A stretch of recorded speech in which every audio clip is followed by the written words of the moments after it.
Welcome to Norse Code, the number one podcast for your Minnesota Vikings. I'm your host, Dusty O'Connell. Joining me, as per usual, is the long-suffering co-host of mine and Minnesota Vikings blogger extraordinaire, generally useful human, who this week joins us from across the pond, all the way from gloomy London, England. Arif Hassan. How you doing, Arif? I'm good. London's treating me well. How are you? Well, I survived Cleanse Week, so I am drinking a cup of coffee, and I've never been so happy. I can't believe you got roped into that. I am, well, it cleanses as fad diets are dumb, but there are definitely like useful things to take away from them. It was a very educational experience. I think we're going to really need a cleanse to learn you drink too much coffee? Well, no, but it's a good way to, have other people kind of like holding you responsible for actually changing the behavior instead of just being like dimly aware of it all the time. Right. And I learned a lot about myself and like habits that, we have the power to change. Having said that, I hope never to do it again. It's a very uplifting podcast. We don't have a lot of those. The human condition is good.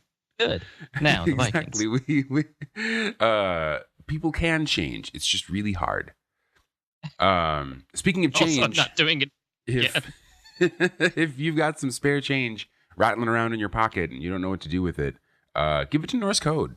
We actually do a pretty dang good job of cranking out content, digital multimedia content, during the regular season, bringing you such great guests as the one we have for you today in just a few moments, as well as things like, live podcasts from London. Well, maybe not live, but live to tape.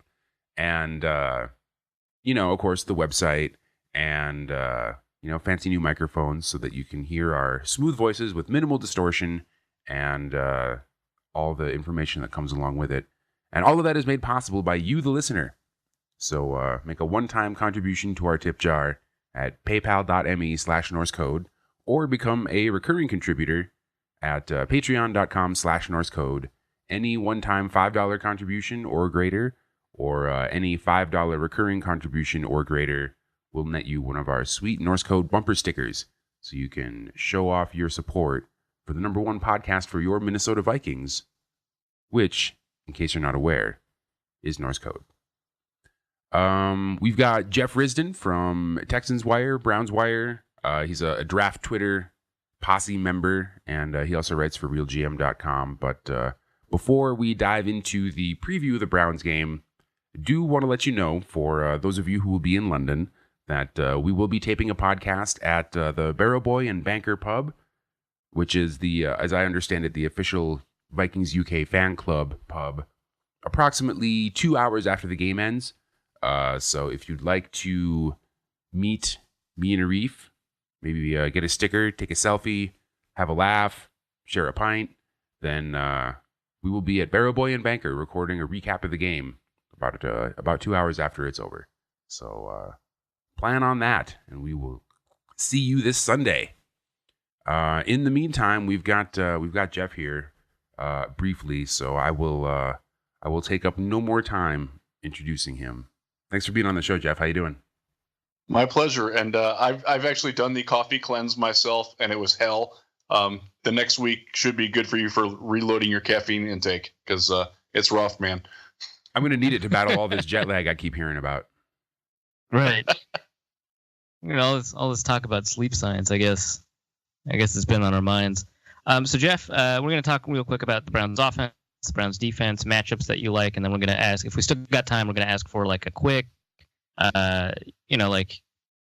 prediction about the game, which we won't hold you accountable for, because why would we do that? So first, let's talk about the offense. Browns games are pretty easy to predict. Yeah, right. It shouldn't be too difficult to predict, except we're in the most unpredictable environment possible, another country. So, who knows? Anything could happen. Not that I want to, shine too bright a ray of hope for Browns fans, because, still. And I think I can reflect that pretty well with my first question about the Browns offense, which is, who is good? Who is good? Let's see. Joel Bitonio is pretty good at left guard. That's true. Duke Johnson's a pretty good running back, very good out of the backfield. When they use him in that capacity, they tend to favor Isaiah Crowell. He's a limited role running back, right? Yeah, okay, yeah. Yeah. Crowell has been playing better. He's better than he shows, and he's playing for a contract. So he's got a death gasp good game yet in him. But the rest of that offense, I mean, Joe Thomas is out. Corey Coleman is out. Their best receiver is probably Ricardo Lewis, and raise your hand if you'd heard of Ricardo Lewis. So he's a Spark superstar. I remember him. Yes, he was. And they have David Njoku is actually playing well as a tight end. He is most of the time the number 3 tight end behind Seth DeValve and Randall Telfer. But Randall Telfer, wow! If there's a person I've heard of, it's definitely him. It's fun to watch the Browns try to cobble together an offense with the worst skill position players in the league outside of the running backs. They might have one wide receiver. Lewis might be the 4th wide receiver on a good team. In Cleveland right now, he's number 1A. So that's the long and the short of their offense. The line really is pretty good, other than Spencer Drango is going to play left tackle, right? Instead of Joe Thomas. you projected to be a guard in the draft, but he won like some offensive line trophies by happening to play in the Big 12 for a quick strike offense, and therefore got on the Browns' radar because drafting award winners on the offensive line is something I hear is like an analytics thing. I'm actually kind of surprised to have heard that. But yeah, he's like an All-American left tackle at Baylor, but he didn't show any tackle traits, right? And so he's projected to play guard. Right. Yeah, he was a 4-year starter. Did play fairly well at Baylor, and believe it or not, he looked okay last week. He's smart. He handled stunts and transitions pretty well. He just can't handle if anybody gets even one hand into his pads. He's moving backwards and has no resistance to stop it. Oh no! Let me tell you something about Everson Griffin.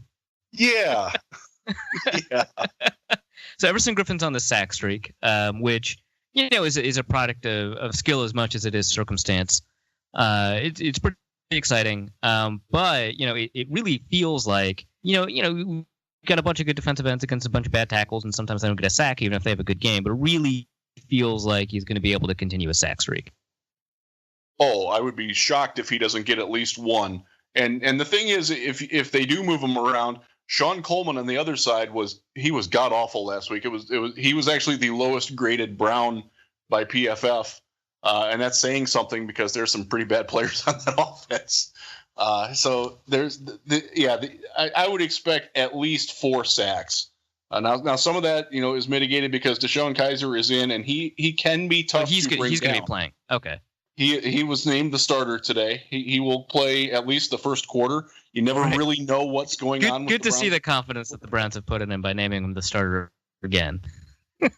Well, he maybe he'll finish this game. He's started. This will be his 7th start. He has finished 3 of them so far, and he also missed a complete game where he was benched for Kevin Hogan, who had a QBR of I think 9 in that game.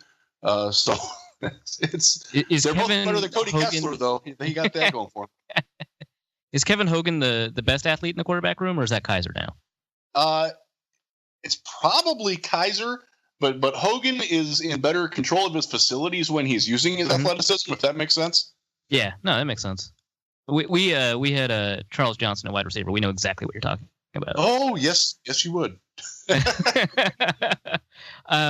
Okay, so you've got quite a few problems at receiver. Ricardo Lewis is evidently the starter. PFF tells me that Kason Williams is a guy that's getting snaps at receiver as well. That's a name that the Browns picked up from Seattle, right? He had a pretty good preseason for Seattle. Has he done anything for Cleveland? Because I know that like Kenny Britt before he got injured was playing a heavy rotation of snaps. So if Kason Williams hasn't been playing, that's not necessarily a huge indictment of him. But what are your thoughts on him? Yeah, he made a really nice catch in the first week that he was in Cleveland. Unfortunately, it was out of bounds because Kaiser has no accuracy down the field. He hasn't done a whole lot since then. He got a bad holding penalty that negated a big gain by Duke Johnson. Their wide receivers are just it's tough to watch, man. He has some speed. He is probably the most he has the most wiggle out in space of any of the receivers. Lewis is a big guy, very athletic, but fairly straight line. Case and Williams can actually go across the middle a little bit. They tend to use their tight ends more there, and they do a lot of 2 tight end sets with DeValve and Njoku and Telfer when they need a blocker in. And Rashard Higgins gets some run. He's fairly what happened to reliable him? He had like a huge game like a couple weeks ago. I told people to pick him up off the waiver wire. His next-gen stat route chart looked pretty and colorful. What happened? Some of it is quarterback related. He was he ran a beautiful route and was wide open on Kaiser's first interception last week, and Kaiser overthrew him by like 10 feet. Okay. Yeah. There's a lot of issues in the Browns offense. He's the most made the right receiver. decision at least. He threw it to the right guy. Yes, he did. Okay. Well, so then, real quick, quarterback development. Deshaun Kaiser having obviously an awful year. Probably hurt by, purported confidence issues that he had at Notre Dame, not really helped by kind of the way it feels like he's being treated in Cleveland, at least from afar. But, we take a look at like Jared Goff, who had one of the worst rookie years we've seen in like the past 20 years. I mean, I've looked it up. I mean, like from an era adjusted standpoint, his statistics were the worst we've seen in like 20 years or so, or among there, right? Carson Wentz, I would argue, did not have a great rookie year. Both of them having very good years now. Does that feel like, Deshaun Kaiser is not a complete bust until you give him time, or is it just like, hey, those are kind of unique situations? They had these specific traits that, project well going forward. Kaiser does not. What do you feel about that? I think they need to stick with him if they're going to put him in. He can't keep looking over his shoulder. That's a terrible way to try to develop a quarterback. If they're going to start him, leave him in, let him take his lumps, let him learn from it. He actually did play well in the first half up until his first interception last week. He wound up throwing 2. He threw one in the last drive before halftime, and then threw another bad one in the first drive after halftime, and that was the end of Kaiser. But before that, he was getting the ball out. The biggest problem with him is that he's very slow to process information and make decisions. His reaction time is just awful. He has the longest time holding the ball of any quarterback in the league by a fairly significant margin, too. It actually went down last week because he did a much better job of it. And when he did that, he looked like a guy that you could perhaps see starting eventually and improving. But then it went out the window, and then they yanked him, and it's hard to justify that whole thing. So I do think there is something worth working with there. In my pre-draft writing on him, I said the guy that I saw at Notre Dame in 2015, I live right by Notre Dame. I was at their game this past weekend and saw Sam Darnold crap the bed. So it's the guy in 2015 was worthy of a first-round pick and definite NFL starting potential. The guy I saw last year when I went down there for a couple of games looked like a guy who's not ever going to get a second contract in the NFL. And so far he's leaned towards the latter, but you can still see the former every now and then. And that's, this is where Hugh Jackson's coaching abomination comes in. And they don't have an offensive Hugh Jackson divines like this amazing offense in Cincinnati with Andy Dalton of all people, right? Yes. Had a pretty decent showing as a head coach in Oakland. We were all pretty excited to see Hugh Jackson in Cleveland. I mean, like most people, like who are NFL fans, want Cleveland to do well. We were pretty excited about Hugh Jackson. Seemed like a home run hire. What is up? He's overwhelmed. He's trying to wear too many hats. He's the offensive coordinator. He's got a lot of. The Browns front office is screwy. It's analytics based, but it's also not. There's no real clear delineation between who's making the picks, who's evaluating the scouting reports. You got Paul DePodesta, Jonah Hill from the Moneyball movie is somewhat in power. Sashi Brown, who's a lawyer by trade, not a football guy, is somewhat in charge. Jackson has some input. Greg Williams is the defensive coordinator. He had some input. Most of his has been good input, by the way. But there's so many disconnects and so many layers that are not working together properly yet. And the big question now in Cleveland is it worth keeping this gang together for another year? They brought in Ryan Grigson. They have Andrew Berry in that front office too. There's so many people that it's hard to find one person who's accountable for any decision, and that's a terrible way to run a football team. I think the Browns are very good evidence of that. Well, the Vikings have a lot of familiarity with that. They had the Triangle of Authority, literally the actual name, Triangle of Authority, between Spielman, the head coach, who's Brad Childress for most of the time, and I think Rob Brzezinski, who's really just a contracts guy, amazing contracts guy, but Triangle of Authority, I don't know. And so they would make all like these decisions together, and they were all accountable to each other, and then actually no one else. And so, when they made Rick Spielman the full-time GM, I want to say 2013, things started moving kind of a lot smoother. And I wouldn't be surprised to see if, the Browns kind of made the same decision if they had all of these people, but put them in roles where like authority was very clearly delineated. Things would probably turn out to be a lot better, right? I would think so, yes. And I do still think that Hugh Jackson can be a very good offensive coordinator. I'd like to see him demote himself to offensive coordinator and let somebody else run this team right now. I think they'd be better for it. All right. So before we talk real quick about the defense, and let's talk about sort of the offensive matchups.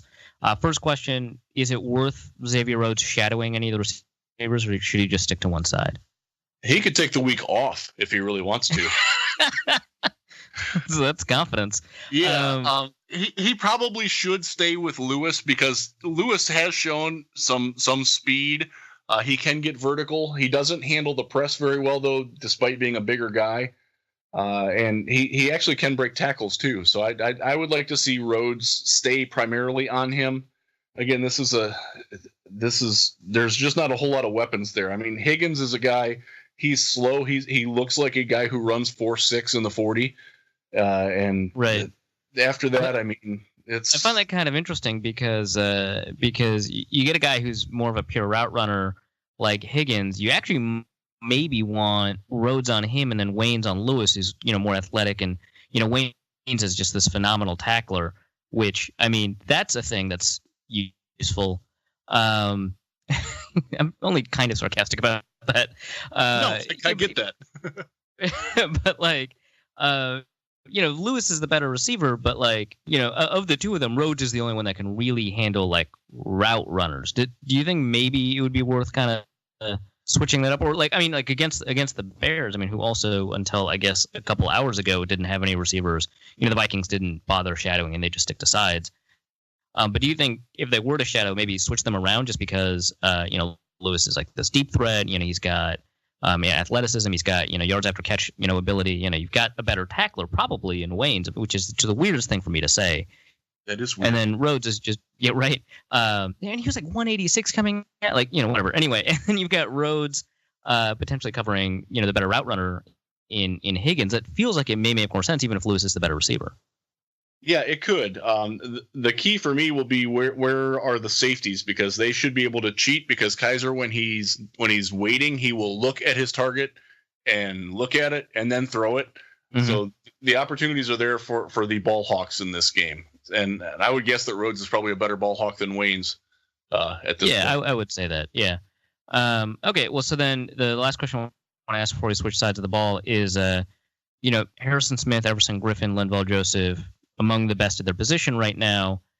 You could throw in like Anthony Barr's playing really well. And then, Hunter's obviously, really interesting and exciting. Which of those players scares you the most in terms of the way that you think the matchup will play out for them? In this game, I'm going to go with Griffin just because he's facing Spencer Drango at left tackle. And if they do move him on the sides, or if he stunts inside, there's just not a whole lot of resistance from the Browns. They're going to have to devote tight end help or running back help. And both the running backs are actually very good in pass protection situations. But you've got Kaiser, an indecisive rookie back there with looking over his shoulder. It's going to be scary for him. I think he's going to get. I would, if I were a fantasy football player doing the IDP thing, he would be my number one pick this week. Fair enough. Well, let's talk about the other side of the ball. Your favorite player, Brian Buddy Calhoun, yes, is currently leading the league in yards allowed per snap in coverage. The other people are Patrick Peterson, Aqib Talib, Richard Sherman, Jimmy Smith. Really good players. Jimmy Smith is underrated, but he's really good, right? Prince Amukamara's on this list. Marshawn Lattimore's on this list. Desmond Trufant's on this list. But above all of them, you've got the BBC, Brian Body Calhoun. Only 9 targets on 179 snaps in coverage, 4 receptions on those 9 targets, and only 25 yards allowed. I mean, that's pretty astounding. He's probably playing well, but how much of that is him playing well? How much of that is just kind of the happenstance of NFL games and how those go? Or, what would you use to explain? Is it all his talent? A lot of it is. He's played really, really well. I'm a huge fan. So yeah, I do have to take that as a caveat. But he's playing. He's very sticky in coverage. Very naturally sticky. He's smart. He's plucky. He's not afraid to get up in the face. He's also really, really improved from his days at Minnesota at anticipating when the ball is going to be thrown. If you watch him as a Golden Gopher, you'd see, he's always getting there right as the ball gets to the receiver. Right. And the receiver would make the catch and he'd get him. He's improved that where he's getting there before the ball's getting there now. And some of it is the fact that the teams do like to pick on Jamar Taylor. He's sort of the weak link. Last week, Jason McCourty, who's played really, really well, was out. And I think they threw one at BBC. And they also had one where they switched into a zone look, and he gave up the completion, but quickly made a tackle. He's been great, man. He's very deserving of the accolades that he's getting. And he seems to be the best playing player for the Browns, maybe on either side of the ball. Myles Garrett, of course, has been playing well, but he's in the concussion protocol. He won't play this week, it sounds like. And so, I mean, it doesn't really feel like there's a lot left. And I know, you and I have had discussions, as well as like a couple of our colleagues, about the way PFF grades go, and how maybe the PFF grades for this safety duo in particular might be a little bit off. So right now, you've got Peppers 37.2, Jabril Peppers, and Derek Kendrick 82.3. 82.3 is well above average, but not like elite. 37.2 is like the worst in the league. And it feels like that's probably not a fair evaluation of either of them. It's reflective of their general level of play, but no, it's not. It's Derek Kindred gets most of his because he's a wizard at run defense. He is. Okay. The problem is they're the same guy, and one of them has to play the Greg Williams asinine role of playing 25 yards off the ball at the snap. They chose Peppers for that. It's a rough transition for him. I mean, remember, this was a guy who played linebacker at Michigan last year, and now he's playing a roving free safety with no real clear responsibilities on any play. And he's having no responsibilities, that sounds pretty fair in terms of his role in Michigan. Well, that's true too. You're not going to get an argument from me that Jim Harbaugh's crapping the bed as a coach too. Well, that's fun for another podcast. Yeah, right. But if they were to like switch roles, Peppers would be performing, do you think, pretty well? Yeah, Kindred is to Kindred's credit, he's a phenomenal tackler. He's very good at knifing under the blocks of lead blockers and hitting the point of attack. He's been really good within like 5 or 6 yards of the line of scrimmage. He almost never has to play out of that role. So that sort of it covers up his lack of any visible instincts at all in the passing game, which he doesn't have any. And Peppers gets he will have a few plays where he does well. You can see his range. He's definitely fast. He's definitely got the ability to make big plays. He's just starting from such a foreign position for him that the learning curve has been real tough. He missed last week with toe injury. He should be fine this week, but so far he's been better as a punt returner than as a safety, and that's been. I mean, that's a position he's played for more than a year. Yeah, that makes sense. I find it interesting. One of the reasons that Peppers was moved to linebacker last year in Michigan was because Gideon, the Vikings linebacker, just was not athletic enough to cover the outside in terms of run defense, and they needed someone who could get at the sideline. Peppers is really the best option. It's crazy watching Ben Gideon. He was not good at Michigan. I can't believe that he's blossomed to what he has been he's been pretty all right here. He's so much better than he was. And again, I think Michigan is one of the most poorly coached college football teams in the league, or in college on Saturdays. I think Monday through Friday, I think Jim Harbaugh is very good, but I think on Saturdays he's an absolute train wreck, and Gideon is reflective of that. Peppers probably is too to some extent. This is a very apt question was posed by one of our mutual friends on Twitter. Why doesn't Jim Harbaugh just run the Jim Harbaugh offense at Michigan? There's a thought. For those who don't know, I'm married into a prominent Michigan booster family. They write checks with a lot of zeros on them to the Michigan side. I grew up an Ohio State fan, so it's welcome to my. Oh wow, okay, that's interesting. Yeah. Yeah. Okay, well, let's talk a little bit about these linebackers. So PFF tells me I shouldn't care, but 34.1, 45.3, 44.8. Who has what number doesn't really matter given those numbers. But one does stand out to me is Christian Kirksey. He was really good as a rookie, if I recall correctly. And he's not, according to PFF, whose grades take him how you want to take him. But his grade here is just not really up to how he's usually played. You go to a defensive coordinator that Vikings fans have a lot of thoughts about, Greg Williams, but has been successful as a defensive coordinator, and you think that someone with Kirksey's potential would blossom. What's happened there, and should I believe these PFF grades overall? Those seem really low for him. He had 17 tackles last week, and some of the thing with PFF is he making the stops within 3 yards of the line of scrimmage? Is he beating the block? And no, not really, but not all of that's on him. His role is not to attack. His role is to clean up anybody that gets through the line in front of him, which did not play well last week. So it's a little stilted. He's not been as good in coverage as he has been in the past. But again, some of that is role related. They have Jamie Collins. Jamie Collins has been really good when he's been on the field. He's one of those guys though that you'd like to see him have a defined role, but there are plays where he's actually dropped and played free safety in this defense. He's played closed end defensive end in this defense. It's wacky how they use people sometimes. And some of it's injury related. They had to fill in for Garrett for a while. They've had some issues up on their front line. Danny Shelton's been in and out of the lineup. He's been pretty good. Not much of a pass rush from the interior guys, but they do play the run very well. And they're very difficult to run between the tackles against the Cleveland Browns. They are really good. They have very good tacklers at the linebacker and safety positions. That's probably the thing that they do best as a team.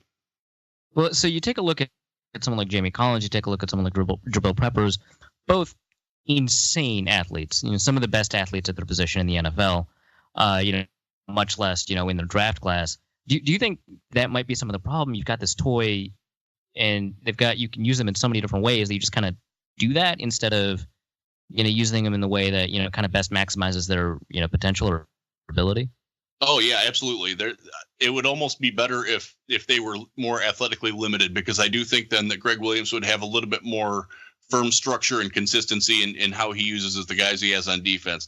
Kindred is also a phenomenal athlete, and really Badi Calhoun is a very good athlete for his size.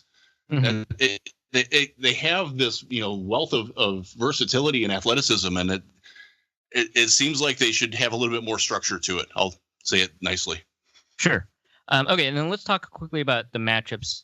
So, first, who is playing instead of Myles Garrett? That'll be Carl Nassib, who's not bad. He's better than his reputation coming out of college is.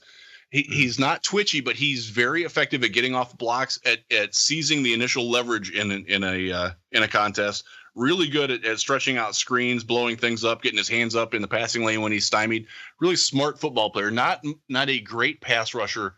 Emmanuel Ogbah on the other side is a very good pass rusher. He's been exceptional at run blitzing this year too. That they will have him. What he'll do, he'll stand up and act like he's going to drop and wait a count, and the line will ignore him, and then he attacks. He's really good at that. It's the damnedest thing to look at, because most guys that try that, they can't get there fast enough.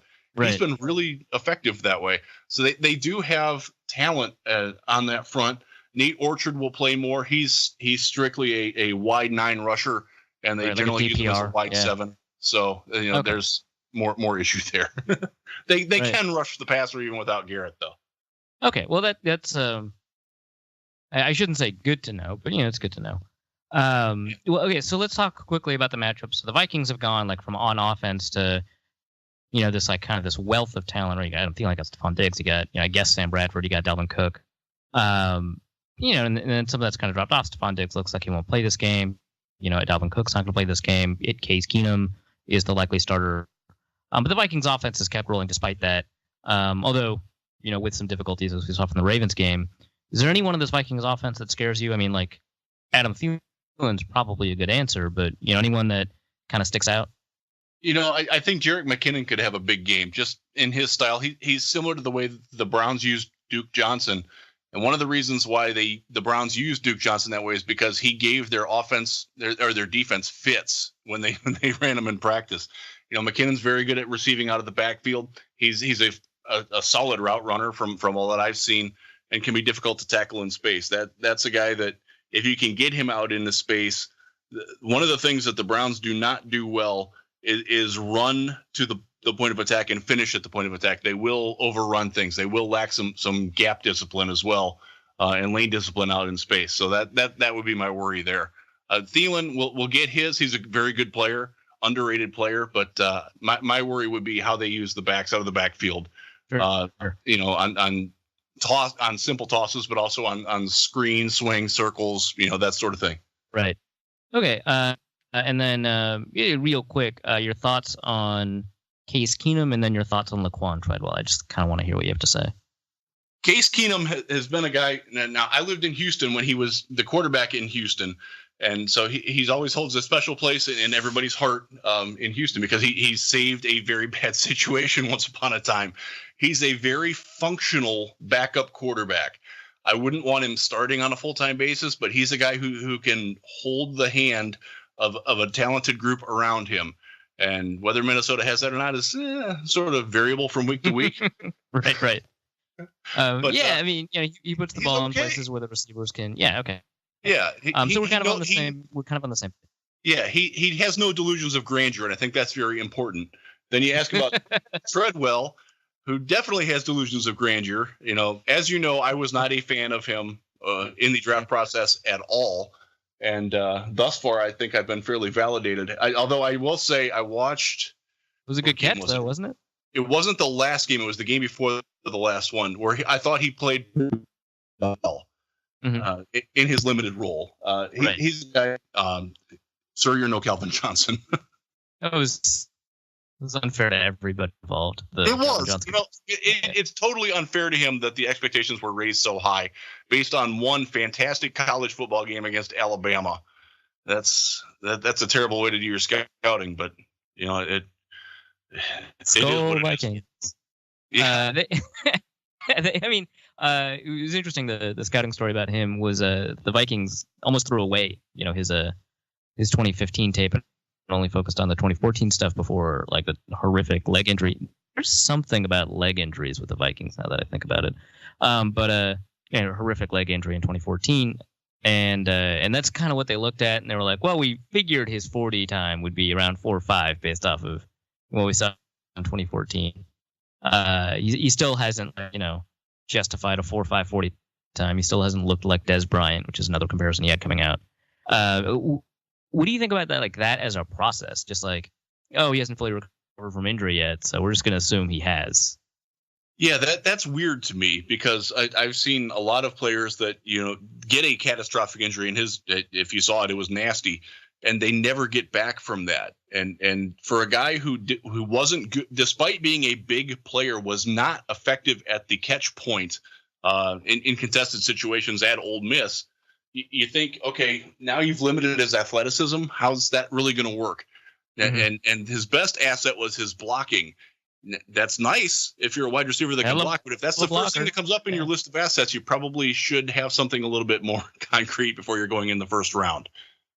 I don't get why people stayed so high on him when there was evidence to the contrary out there and people chose to ignore it. It's sort of like Kaiser, who was better in his second to last year than he was in his last year. And you automatically expect, okay, maybe the change in scenery will do him.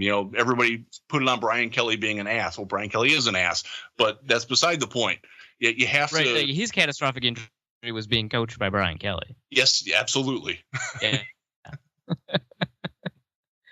Okay, well, so what are your expectations for the the Vikings offense Browns defense matchup? Like it sounds like you don't expect a bunch of insiders to do very well. You don't expect which presumably means that Latavius Murray's probably not going to have an enormous game or anything like that. But you're worried about these space players. Adam Thielen's going to do fine. Jerick McKinnon, is like whatever. But the Vikings offense not spectacular. They've been putting up some spectacular statistics. That's true. I think they're like 11th in DVOA and probably even better in total points.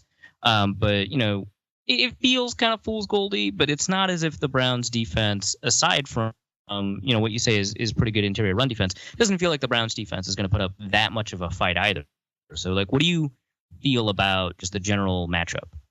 I think the Browns defense, I think, is probably sold short on a national level. They do have quite a bit of talent, especially in the front seven, and Buddy Calhoun and Jason McCourty playing well at corner. Their problem is that they get burned, and when they make mistakes, the other teams have been able to consistently take advantage of that.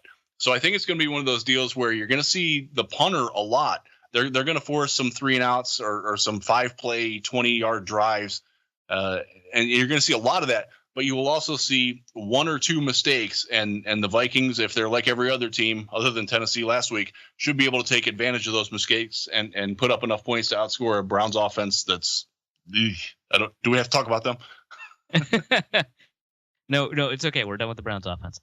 Well, okay, so it sounds like probably a low-scoring game. Unfamiliar territory is probably going to lead to more mistakes. What is your score prediction for the game? I have Vikings 20, Browns 10, and that's based on the fact that their kicker might actually make field goals. He made 3 last week. Before that, he had missed 3 of his last 4. Rookie Zane Gonzalez. So if he gets some confidence, you could actually get him up to 13 points. But again, the flip side of that is that gets the ball back to the Vikings offense, and I do think they have enough. I think there will be 4 scores from the Vikings offense, whether it's, how well can they do in the red zone and cash those into a touchdown or a field goal is the difference between 20 and 24 or 27 for me. So the spread is 9.5 points. So you keep that basically. Although you did get the under, but still. Yeah. Yeah. I would keep the under more than I'm confident that the Vikings will cover the 9.5 because the Browns, again, their defense can make plays. And their special teams are quite good, so they're not going to give up those empty yards. So it's one of those the books make money for a reason. They put a good number up there at 9.5. All right. Well, yeah. It's actually kind of another thing about the Browns is that like defensively, they've got some give to them. What's interesting to me is that there's a couple of games here, they're 0-7. That sounds bad, but there's a couple of games in here that were really close. Overtime Titans within 3 points of the Jets, which sucks. I had money on the Jets.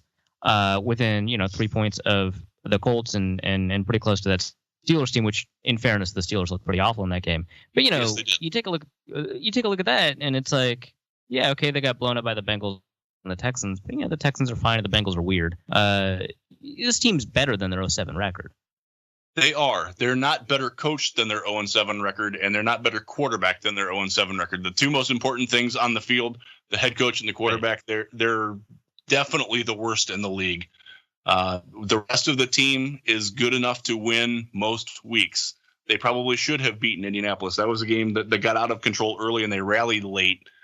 They were actually favored in that game on the road. It was their first road favorite game in 6 years, and they crapped the bed. So it's tough to watch them figure out new ways to lose games. I'm a Detroit Lions fan. I'm a Cleveland native who chose to root for the Detroit Lions because the Cleveland Browns heartbreak was that much worse growing up in Cleveland. I'm not sure that I've made the best of decisions, but I certainly have for the near future anyways. The Lions are at least competent. The Browns are they're not going to win this game, especially not without Myles Garrett. But the mantra is always next year, right? And, well, I mean, there's even a website, a Browns website, like waiting for next year or something like that. Oh yeah, that's the whole and it's doubly frustrating because as a fan of the other Cleveland sports, the Indians are really good they sort of went away too early this year. The Cavs are legit title contenders. The Lake Erie Monsters and the AHL are one of the best teams year in and year out, and then it's the Browns. Yeah, it just happens to be the most important team in the local sports scene. But whatever. Yeah.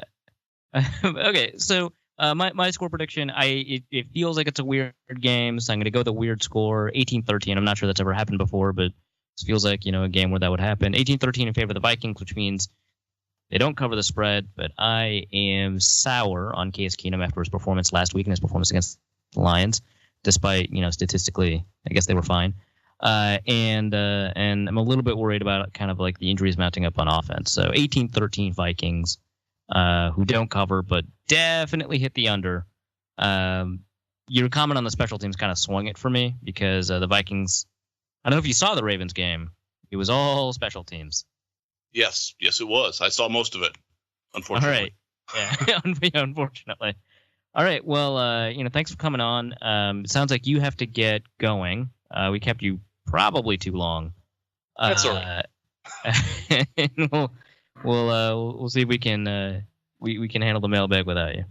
Sounds great. Thanks, guys. Appreciate being on with you. Thank you so much. Jeff Risdon, at Jeff Risdon on Twitter, at realgm.com, Browns Wire, Texans Wire, and you can find him hanging out with the motley crew that composes Draft Twitter, of which Arif is like an honorary member. I don't like it. I once made a protest like 2-3 years ago that I'm not part of Draft Twitter, and people just told me, "No, you definitely are. Stop." Yeah, fine. You're like Old Dirty Bastard in the Wu-Tang Clan. You're like less famous than some, but more famous than others. Having partially struck out on your own, you're still associated with the crew. Yeah. Exactly. See, I told you it would come to me. I spent the whole interview thinking about like what famous person analogy is Arif's relationship with Draft Twitter most like. That's a good use of your time. Well, I mean, and the interview, which was illuminating. I take a little bit of issue with your belief that the Vikings will not cover the spread. I mean, does that mean so? Rumor has it that that you can actually like gamble on site at Twickenham, and does that mean that you'll be betting on the Browns? I should have asked, but only to cover the spread. Really, that's less interesting to me. I'll probably bet the under is what I'll do, but maybe throw a little bit of money towards the Brown to cover. And this is I like betting like this. I like betting to reverse jinx because I'm always happy at the end. Either you lose money and are happy, or I win money and are happy. Yeah, right. It's like, the Vikings lost. Oh well, time to buy something expensive. Exactly, retail therapy. Well, have to check out the original Burberry store and get yourself something. Yeah, walked by it actually, and I was like, can't go in yet. haven't won enough money yet. Yeah, right, exactly. Oh, that's good stuff. Boy, there's a lot of stuff in the mailbag. We're gonna have to go through it quickly. I have unwisely made a commitment to be somewhere in an hour, which I mean, it's the underground is like pretty quick, but we should rush. Okay, then let's see. Luke Braun writes in, how are we going to blow this? How will this game become Vikingsy? Blown fourth quarter lead, win but lose a key defender to a knee injury? Oh. Okay, actually, I forgot to ask this question. I was going to ask which defender was going to injure the Vikings. It's Greg Williams, right? That seems like the most likely thing, right? That Greg Williams is going to injure someone on offense. Luckily, there are very few valuable players left that are healthy. So the Vikings have that going for them. All right. That's one way to look at the bright side. Right. I'm going to go with it can't be CJ Ham. I don't know if you saw that picture of his helmet, but that was awesome.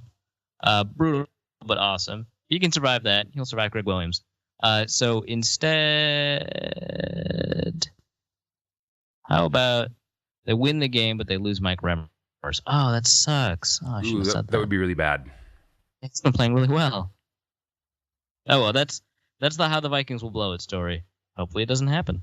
Yeah, I feel like the worst thing that could happen is a freak injury to Case Keenum, which would be a very Vikings thing to have happen. It would be catastrophic, but like in a very hilarious way. It's like, really, this again? Just nice things. Can't have I'm them. crying, but I'm also laughing and incredulous. It's the laugh cry where you're not really sure how you feel. Yeah. Kyle Segal writes in, are we getting the number 1 NFC seed or are we missing the playoffs?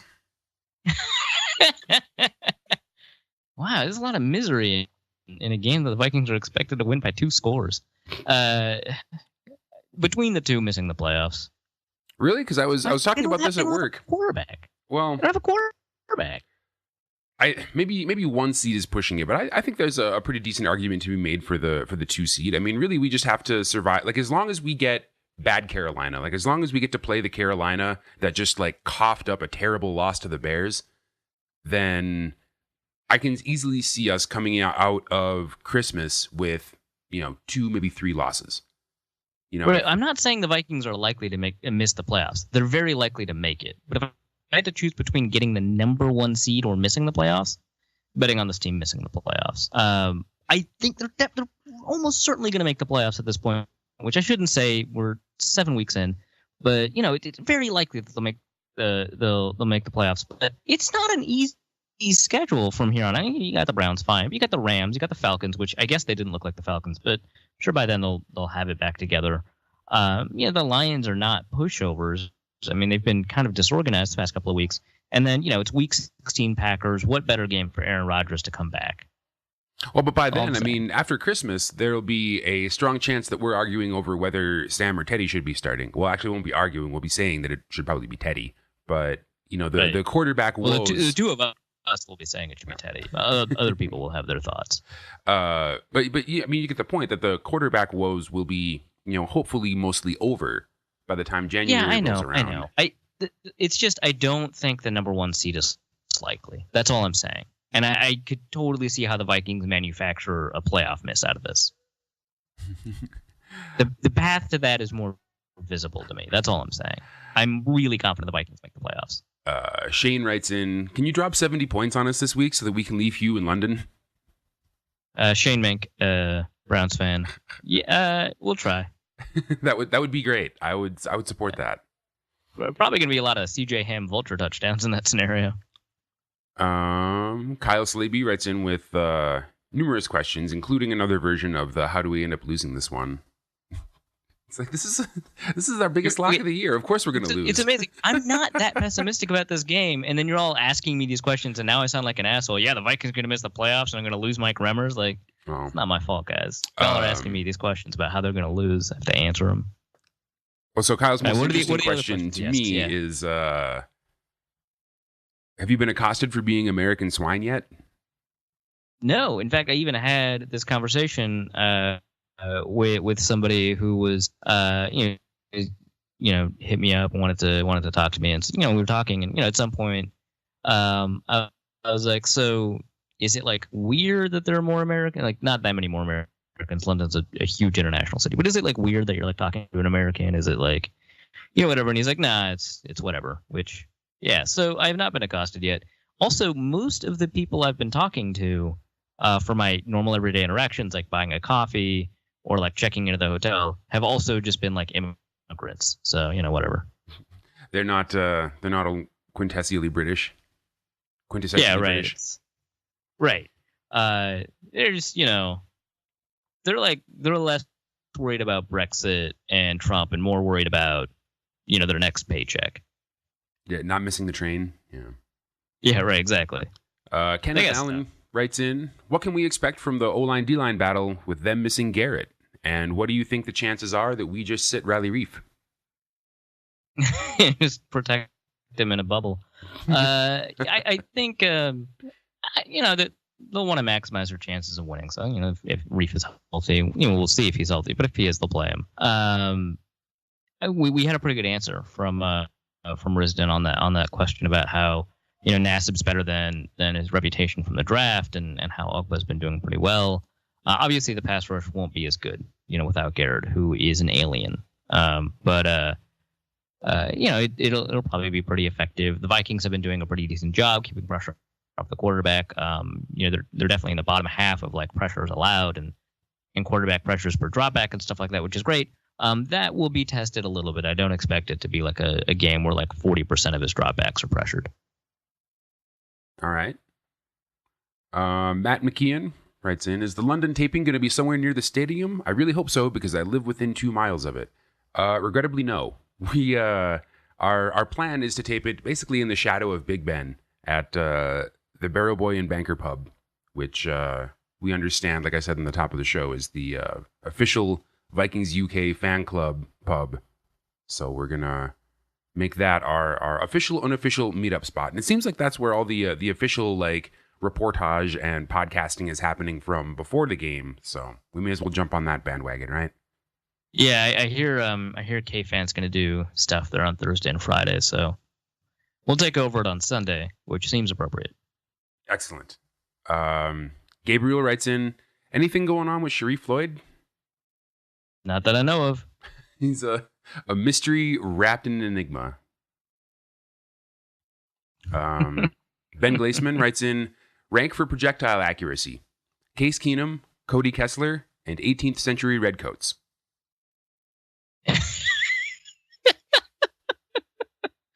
18th century redcoats did not have rifling technology, and so their passes just kind of bent every which way.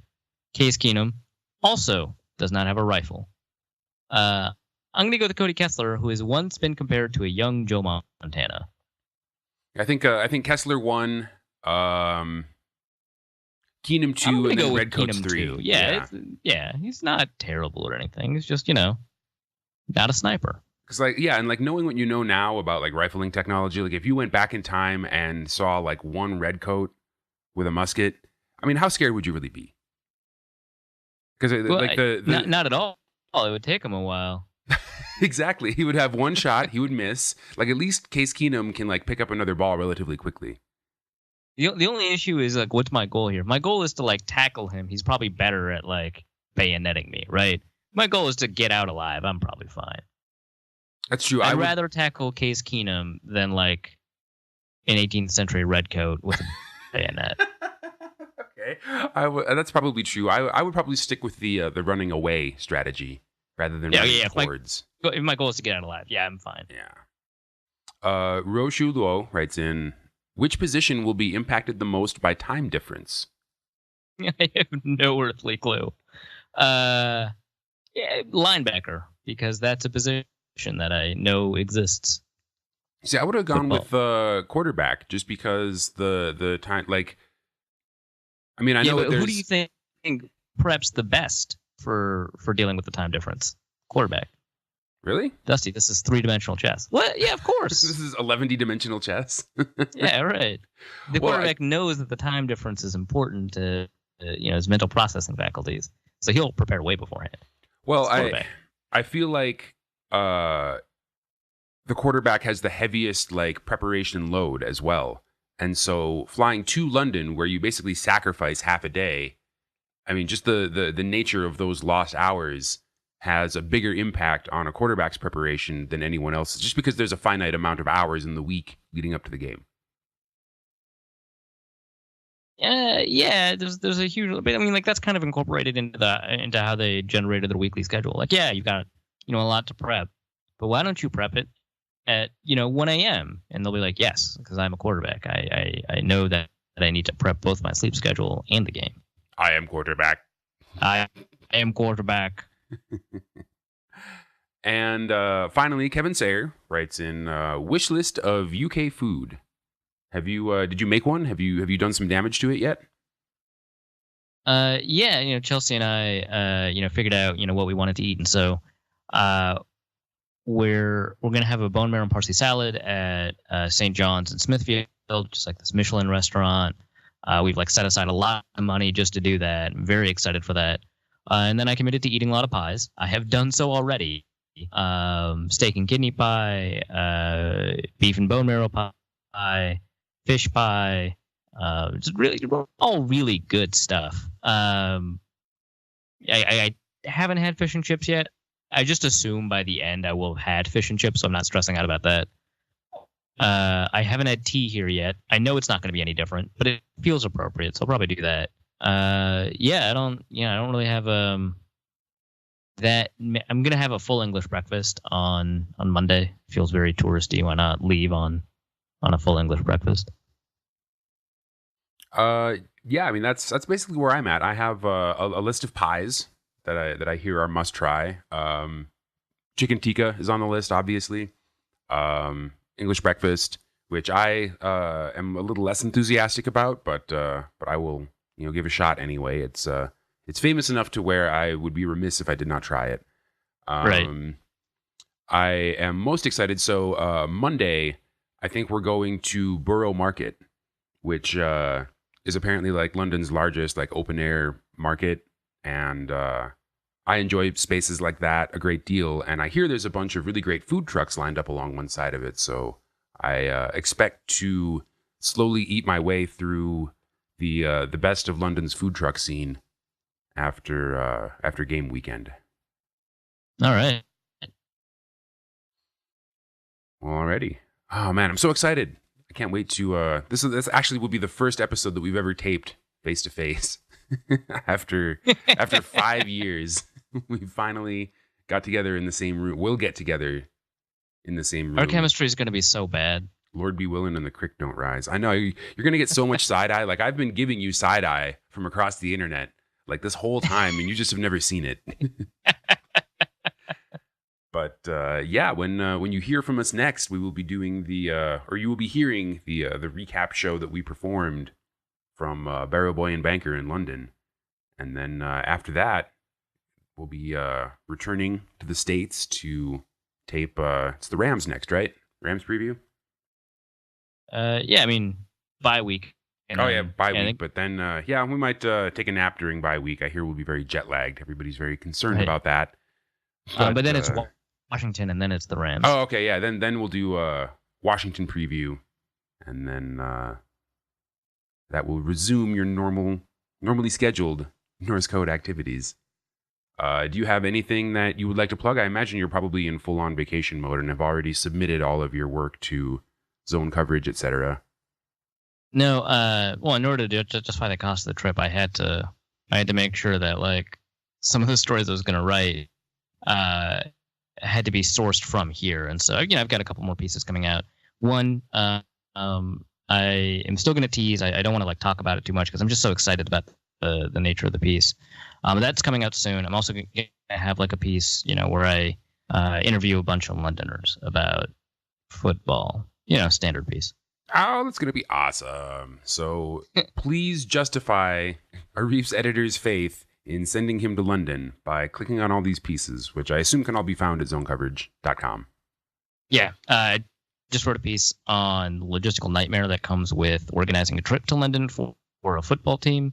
It is both exactly as crazy as you expect and also 10 times crazier. What were you thinking? It's way crazier than you thought.